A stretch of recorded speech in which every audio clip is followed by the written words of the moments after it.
Hello दोस्तों, I Q study with पीके में आपका स्वागत है।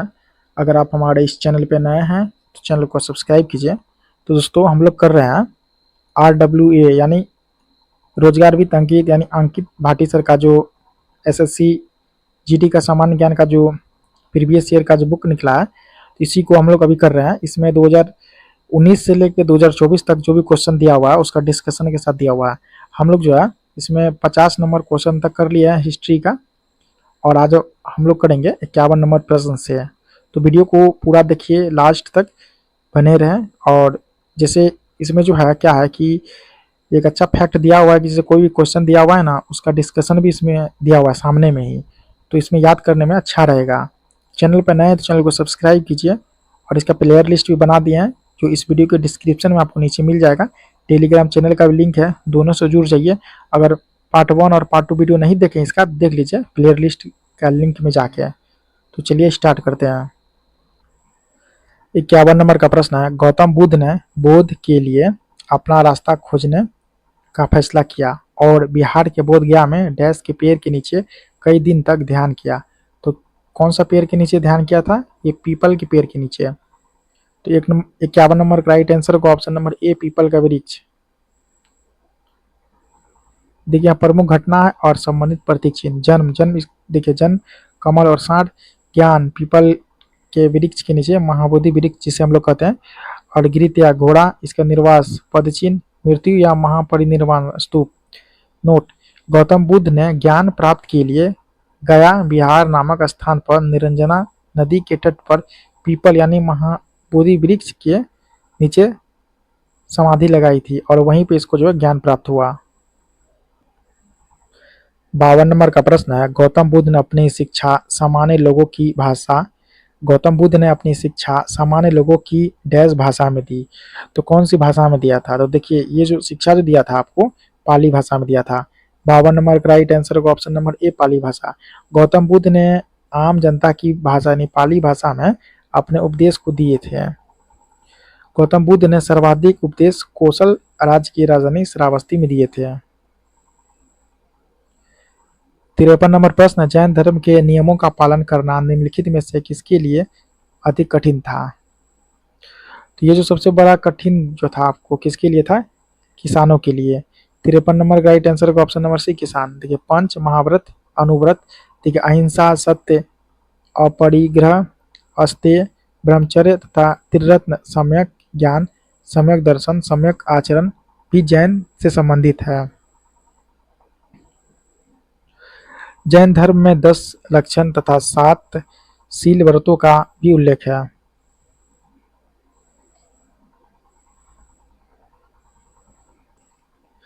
चौवन नंबर का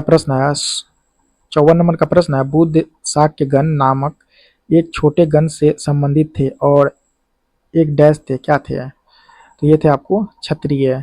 54 नंबर का राइट आंसर होगा ऑप्शन नंबर सी, क्षत्रिय। बुद्ध शाक्यगण से संबंधित एक क्षत्रिय थे। इनके पिता शुद्धोदन कपिलवस्तु के शाक्यों के गण राजा थे। 55 नंबर प्रश्न, भगवान महावीर ने डैश वर्ष की आयु में घर छोड़ दिया और ज्ञान की तलाश में वे एक वन में रहने लगे हैं। तो कितने वर्ष की आयु में? तो वो आपको 30 वर्ष। 55 का राइट आंसर होगा ऑप्शन नंबर ए, भगवान महावीर से संबंधित महत्वपूर्ण तथ्य। देखिए महावीर का जन्म हुआ कुंडल ग्राम यानी वर्तमान वैशाली बिहार में हुआ था। पिता का नाम था सिद्धार्थ, माता का नाम त्रिशला थी, पत्नी का नाम यशोदा था, पुत्री का नाम इसका प्रियदर्शना थी, दामाद का नाम जमाली था। मृत्यु इसका जो पावापुरी यानी राजगीर बिहार में हुआ था। गिर त्याग 30 वर्ष की आयु में बड़े भाई नंदी वर्मन की आज्ञा से लिया था। ज्ञान प्राप्ति केवल 30 वर्ष की अवस्था में है।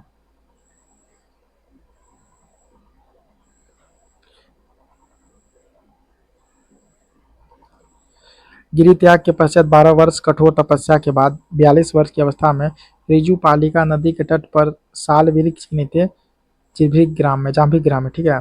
56 नंबर का प्रश्न है, बोध गया एक महत्वपूर्ण बौद्ध तीर्थ स्थल है, क्यों?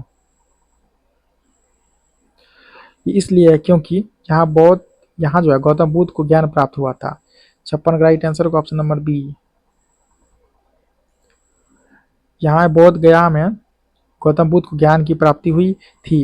इनका जन्म जो 563 ईसा पूर्व इक्ष्वाकु वंशीय क्षत्रिय शाक्य कुल के राजा सुधोधन के घर पर हुआ था। इनकी माता का नाम महामाया थी, जिनका निधन हुआ इनके जन्म के 7वें दिन ही हो गया था। 57 नंबर प्रश्न है, निम्नलिखित में से किसने वज्जी पर प्रस्तावित हमले के बारे में सलाह लेने के लिए बुद्ध से मुलाकात की? तो ये जो मुलाकात जो किया था आपको बसकार, ऑप्शन नंबर बी। हर्यंक वंश के प्रमुख शासक अजातशत्रु ने अपने मंत्री वस्कार को गौतम बुद्ध के पास भेजा था। वस्कार की गौतम बुद्ध से भेंट राजगिरी के समीप गिरिकूट नामक पर्वत पर हुई थी। 58 नंबर का प्रश्न, जैनियों के दिगंबर संप्रदाय द्वारा पर्यसन पर्व का आयोजन डैश दिनों के लिए किया जाता है? तो कितने दिनों के लिए किया जाता है? यह किया जाता है आपको 10 दिनों के लिए। 58 का राइट आंसर होगा ऑप्शन नंबर बी। जैन धर्म 2 संप्रदाय में विभक्त था, श्वेतांबर सफेद वस्त्र पहनने वाले और दिगंबर नग्न अवस्था में रहने वाले। 59 नंबर का प्रश्न, प्रसिद्ध पुस्तक अर्थशास्त्र हमें बताती है कि मौर्य काल के दौरान उत्तर पश्चिम कंबलों और डैश अपने सोने एवं कीमती पत्थरों के लिए महत्वपूर्ण था। यह था आपको कौन था? दक्षिण भारत। 59 नंबर का राइट आंसर होगा ऑप्शन नंबर ए, दक्षिण भारत। अर्थशास्त्र के लेखक कौटिल्य चाणक्य था। अर्थशास्त्र प्राचीन भारतीय राजनीति का एक महत्वपूर्ण ग्रंथ है।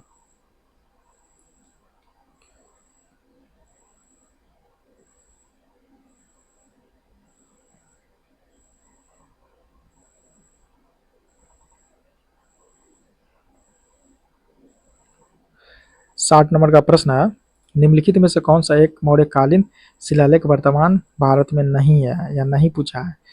तो देखिए ये जो है कंधार, कंधार का अफगानिस्तान में, ये नहीं है। 60 का राइट आंसर होगा ऑप्शन नंबर ए।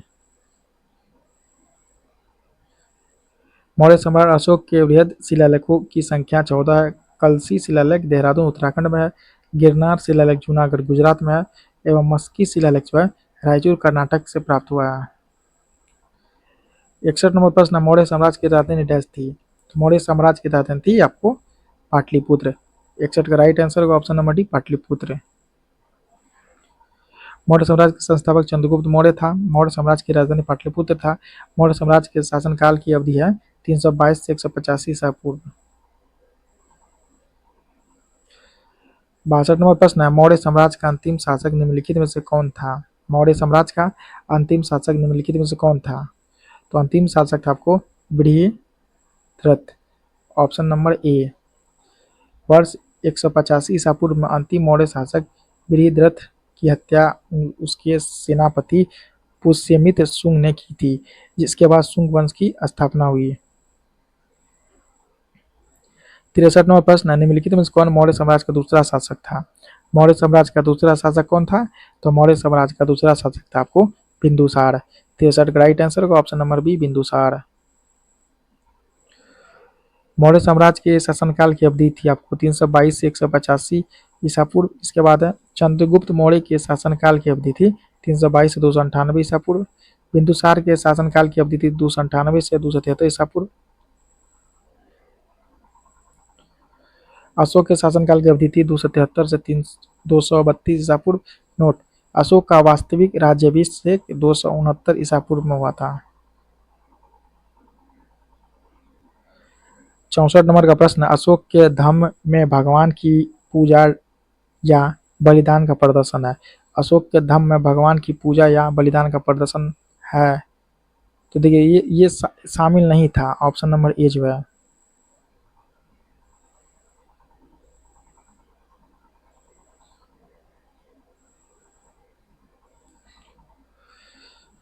मौर्य सम्राट अशोक ने अपनी प्रजा के नैतिक उत्थान हेतु जिन नियमों की संहिता प्रस्तुत की उसको अशोक के शिलालेख में धम्म कहा गया। अशोक की धम्म नीति का मूल सिद्धांत जो है स्वनियंत्रण था। 65 नंबर का प्रश्न है, निम्नलिखित में से कौन सा मौर्य शासक चंद्रगुप्त मौर्य का पोता था? चंद्रगुप्त मौर्य का पोता कौन था? तो चंद्रगुप्त मौर्य का पोता कौन था? यह था आपको अशोक।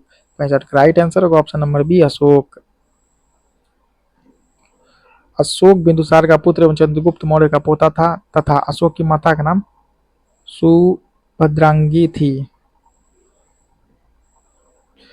66 नंबर प्रश्न है, डैश साम्राज्य की स्थापना 322 321 ईसा पूर्व में महान सम्राट चंद्रगुप्त द्वारा की गई थी, कौन सी? तो ये मौर्य वंश की, ठीक है। 66 का राइट आंसर का ऑप्शन नंबर बी, मौर्य वंश। देखिए प्रमुख वंश है, यहाँ संस्थापक है। नंद वंश का संस्थापक था महापद्मनंद, पाल वंश का था गोपाल और मुगल का था बाबर। 67 नंबर प्रश्न, अशोक के अधिकांश शिलालेख डैश भाषा में थे और डैश लिपि में लिखे गए थे। तो देखिए अशोक का जो अधिकांश शिलालेख जो है यह प्राकृतिक भाषा में था और ब्राह्मणी लिपि में लिखा गया था। 67 का राइट आंसर का ऑप्शन नंबर बी, प्राकृतिक और ब्राह्मणी।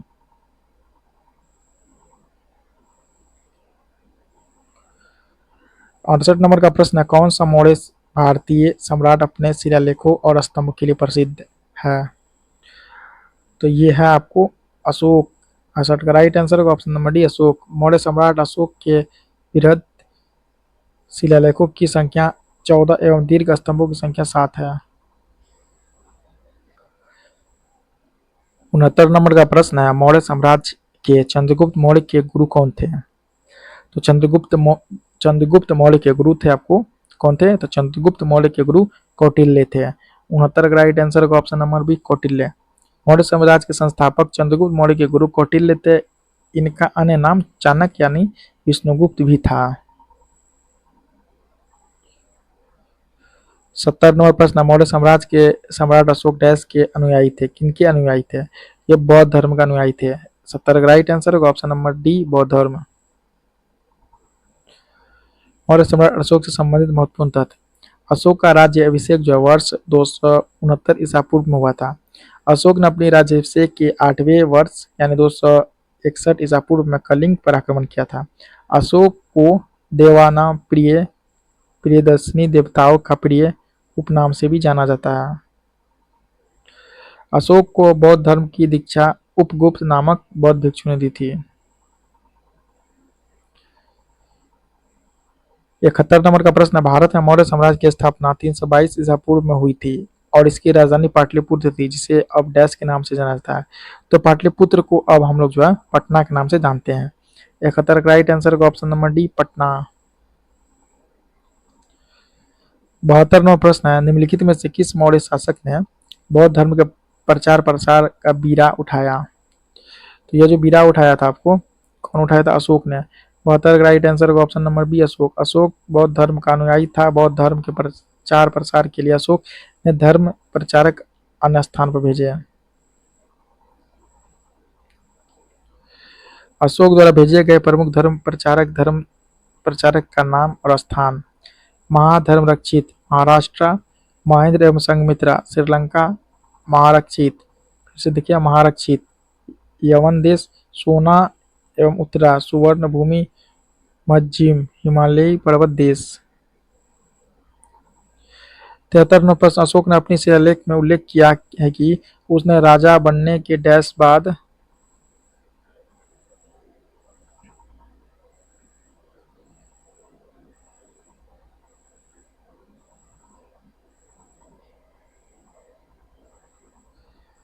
उसने राजा बनने के डैश बाद कलिंग पर विजय प्राप्त की थी।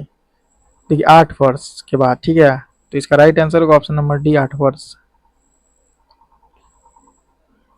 74 नंबर प्रश्न है, निम्नलिखित मौर्य सम्राटों में से किसे प्रियदर्शी के नाम से जाना जाता है? तो ये जाना जाएगा आपको अशोक को। 74 का राइट आंसर होगा option number D, Ashok. 75 number प्रश्न है, निम्नलिखित में से किस राजा के शासनकाल में सांची का महान स्तूप बनाया गया था? सांची का महान स्तूप किस राजा के शासनकाल में बनाया गया था? या बनाया गया था आपको अशोक के शासनकाल में। 75 का राइट आंसर होगा ऑप्शन नंबर ई, अशोक। फिर से देखिए इसका राइट आंसर होगा ऑप्शन नंबर ई, अशोक। सांची का स्तूप जो है रायसेन यानी मध्य प्रदेश में स्थित है। वर्ष 1989 ईस्वी में सांची के स्तूप को यूनेस्को द्वारा विश्व धरोहर स्थल घोषित किया गया था। 76 नंबर का प्रश्न, मौर्य शासक अशोक की मृत्यु कब हुई थी?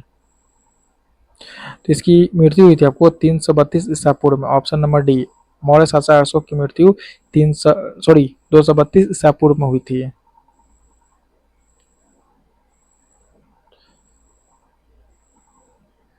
77 नंबर का प्रश्न है, मौर्य साम्राज्य के किस सम्राट ने युद्ध जीतने के बाद विजय का त्याग कर दिया था? यह क्या था आपको? अशोक। 77 का राइट आंसर होगा option number A Ashok. Ashok ने कलिंग युद्ध में हुए नरसंहार से विचलित होकर युद्ध की नीति का त्याग कर दिया था। 78 नंबर प्रश्न, निम्नलिखित यूनानी शासकों में से किसने मेगास्थनीस को चंद्रगुप्त मौर्य के दरबार में भेजा था? फिर से देखिए 78 नंबर प्रश्न, निम्नलिखित यूनानी शासकों में से किसने मेगास्थनीस को चंद्रगुप्त मौर्य के दरबार में भेजा था? तो ये भेजा था आपको सेल्यूकस निकेटर। 78 का राइट आंसर होगा ऑप्शन नंबर सी। मेगास्थनीज ने इंडिका पुस्तक लिखी जिसमें मौर्य इतिहास की जानकारी प्राप्त होती है। चंद्रगुप्त मौर्य ने सेल्यूकस निकेटर या यूनानी शासक को पराजित किया था। सेल्यूकस निकेटर ने अपने राजदूत मेगास्थनीज को चंद्रगुप्त मौर्य के दरबार में भेजा था। 79 नंबर प्रश्न, भारत में शुंग वंश के संस्थापक कौन थे? तो इसके संस्थापक थे Pushyamitra. Option number B Pushyamitra. Shunga वंश से संबंधित महत्वपूर्ण तथ्य देखिए, शुंग वंश का संस्थापक पुष्यमित्र शुंग था। शुंग वंश का अंतिम शासक देवभूति शुंग। शुंग वंश के शासनकाल की अवधि थी वर्ष 185 से 75 ईसा पूर्व। 80 नंबर प्रश्न, भारत में सातवाहन वंश का संस्थापक निम्नलिखित में से कौन था? तो सातवाहन वंश का संस्थापक था आपको Simuka. Option number B Simuka. Satavahana वंश का संस्थापक सिमुक था। सातवाहन वंश की राजधानी पैठान यानी प्रतिष्ठान थी। सातवाहन वंश की राजकीय भाषा प्राकृतिक थी। 81 नंबर का प्रश्न है, सातवाहन डैश भारत में एक शक्तिशाली राजवंश था। कहाँ शक्तिशाली राजवंश था? यह था आपको दक्षिण भारत में। 81 का राइट आंसर होगा ऑप्शन नंबर डी दक्षिण भारत।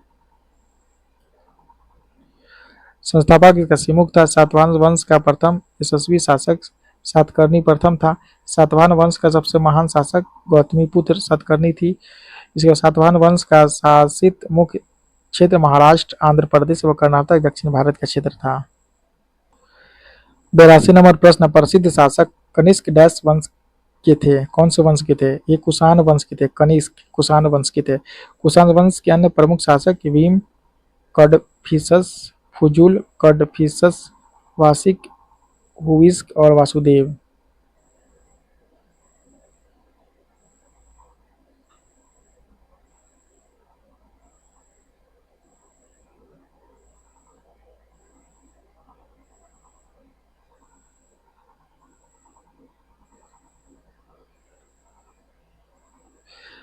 तिरासी नंबर प्रश्न है, मौर्य के पतन से लेकर गुप्तों के उत्थान यानी दूसरी शताब्दी ईसा पूर्व से तीसरी शताब्दी ईस्वी तक की अवधि को भारतीय इतिहास में डैश के रूप में जाना जाता है।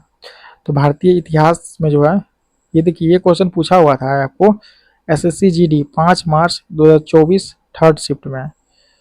इसका राइट आंसर होगा ऑप्शन नंबर ए उत्तर मौर्य काल। 84 नंबर प्रश्न है, निम्नलिखित में से किस राजवंश ने मौर्योत्तर काल में रेशम मार्ग को नियंत्रित किया था? ये किया था आपको कुषाण ने। 84 का राइट आंसर होगा option number D Kushan. Kushan वंश के संस्थापक कुजुल कडफिसस था। कुषाण वंश का महानतम शासक था कनिष्क। मूर्तिकला की मथुरा एवं गंधार शैली का जन्म कनिष्क के समय हुआ था। कनिष्क ने सिल्क मार्ग यानी चीन से रोम जाने वाले मार्ग पर नियंत्रण किया था। 85 नंबर प्रश्न, मौर्योत्तर काल में डैश वे पुरुष और महिलाएं थे जिनके पास जमीनें नहीं थी? देखिए दास कर्मकार के पास। ठीक है, 85 का राइट आंसर का ऑप्शन नंबर डी दास कर्मकार। 86 नंबर प्रश्न, निम्नलिखित में से किस शासक ने शुंग वंश की स्थापना की थी? तो शुंग वंश की स्थापना की थी आपको Pushyamitra Shunga. Option number C. 87 number प्रश्न, डैश जो कनिष्क के दरबार में रहते थे ने बुद्ध की जीवनी बुद्ध रचयिता लिखी। कौन लिखा है? ये लिखा है आपको अश्वघोष। Option number C. कनिष्क को द्वितीय अशोक के नाम से भी जाना जाता है। 88 नंबर का प्रश्न है, गंधार कला शैली स्कूल ऑफ आर्ट किस राजवंश के तहत विकसित हुई? यह हुई थी आपको कुषाण के तहत। 88 का राइट आंसर होगा option number A Kushan. Kushan वंश के महानतम शासक कनिष्क के शासनकाल में कला से संबंधित दो स्वतंत्र शैलियों का विकास हुआ था, जो कि निम्नलिखित है। पहला गांधार कला शैली और मथुरा कला शैली। 89 नंबर प्रश्न, निम्नलिखित में से कौन चंद्रगुप्त प्रथम की पत्नी है? तो देखिए चंद्रगुप्त प्रथम की पत्नी है आपको कुमार देवी। 89 का राइट आंसर होगा ऑप्शन नंबर डी कुमार देवी। गुप्त वंश का शक्तिशाली शासक था। गुप्त वंश का वास्तविक संस्थापक भी था। महाराजाधिराज की उपाधि से विभूषित गुप्त संवत का प्रारंभिक करता था। लिच्छवी राज्य की राजकुमारी कुमार देवी के साथ विवाहित हुआ था इसका। 90 नंबर प्रश्न है, निम्नलिखित में से किस गुप्त शासकों ने पश्चिमी क्षेत्र में शकों को पराजित करके विक्रमादित्य की उपाधि धारण की थी? तो ये जो किया था वो चंद्रगुप्त द्वितीय। ठीक है, 90 का राइट आंसर होगा ऑप्शन नंबर सी चंद्रगुप्त द्वितीय। कुमार गुप्त प्रथम की उपाधि था महेंद्रादित्य श्री महेंद्र आदि। 91 नंबर प्रश्न, हर्षवर्धन द्वारा कितने संस्कृत नाटक लिखे गए हैं? तो इसके द्वारा लिखे गए आपको 3। 91 का राइट आंसर होगा ऑप्शन नंबर सी 3। हर्षवर्धन ने स्वयं 3 संस्कृत नाटक की रचना की थी। पहला प्रियदर्शिका, रत्नावली और नागानंद। 92 नंबर प्रश्न है, गुप्त शासक समुद्रगुप्त की प्रशंसा निम्नलिखित में से प्रसिद्ध या इलाहाबाद स्तंभ के रचयिता कौन थे? तो इसके रचयिता थे आपको हरिसेन। 92 का राइट आंसर होगा option number C Harisena. 93 number प्रश्न है, हर्षवर्धन ने नर्मदा नदी पार करके दक्कन की ओर बढ़ने की कोशिश की थी, तब चालुक्य नरेश डैश ने उन्हें रोका था। तो कौन रोका था? तो देखिए रोका था इसमें पुलकेशिन द्वितीय। 93 का राइट आंसर होगा ऑप्शन नंबर ए पुलकेशिन द्वितीय। चालुक्य वंश के प्रतापी शासक पुलकेशिन द्वितीय ने हर्षवर्धन को नर्मदा नदी के तट पर पराजित किया था। इसका उल्लेख ऐहोल अभिलेख में है। 94 नंबर प्रश्न है, नालंदा विश्वविद्यालय की स्थापना डैश द्वारा 5वीं शताब्दी में की गई थी? तो नालंदा विश्वविद्यालय का जो स्थापना किया था वो कुमारगुप्त किया था। 94 का राइट आंसर होगा ऑप्शन नंबर ए। कुमारगुप्त प्रथम नालंदा विश्वविद्यालय की स्थापना की थी। इस विश्वविद्यालय को ऑक्सफोर्ड ऑफ महायान के नाम से भी जाना जाता है। 95 नंबर प्रश्न, निम्नलिखित में से किस गुप्त शासक को उसके सैन्य उपलब्धियों के कारण भारत का नेपोलियन कहा जाता है? ये कहा जाता है आपको समुद्रगुप्त। 95 का राइट आंसर होगा ऑप्शन नंबर सी समुद्रगुप्त।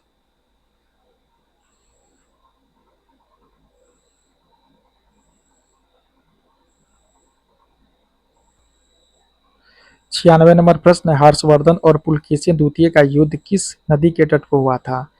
तो ये हुआ था नर्मदा नदी के तट पर। 96 का राइट आंसर होगा ऑप्शन नंबर ए नर्मदा नदी के तट पे। 97 नंबर का प्रश्न, निम्नलिखित में से कौन हर्षवर्धन के दरबारी कवि और हर्षचरिता के लेखक थे? ये लेखक थे आपको बाणभट्ट। 97 का राइट आंसर होगा option number A Banabhatta. Banabhatta की प्रमुख रचना हर्षचरित कादम्बरी राजशेखर को महिपाल एवं महेंद्रपाल प्रथम दोनों ने संरक्षण प्रदान किया था। 98 नंबर प्रश्न, समुद्रगुप्त ने दक्षिणापथ के कितने शासकों को पराजित किया था? तो किया था 12 शासकों को। 98 का राइट आंसर होगा ऑप्शन नंबर ए 12। 99 नंबर प्रश्न है, इलाहाबाद में अशोक स्तंभ पर किसकी प्रशिस्त की खुदाई की गई है? की गई आपको समुद्रगुप्त की। 99 का राइट आंसर होगा option number D Samudragupta. 100 number का प्रश्न है, डैश ने हर्षवर्धन के दरबार में बहुत समय बिताया और उन्होंने जो कुछ देखा उसका विस्तृत विवरण दिया। किसने ये दिया था? ह्वेनसांग ने। 100 का राइट आंसर होगा ऑप्शन नंबर बी ह्वेनसांग। चीनी यात्री ह्वेनसांग ने अपना ग्रंथ सी यू की नाम से लिखा था।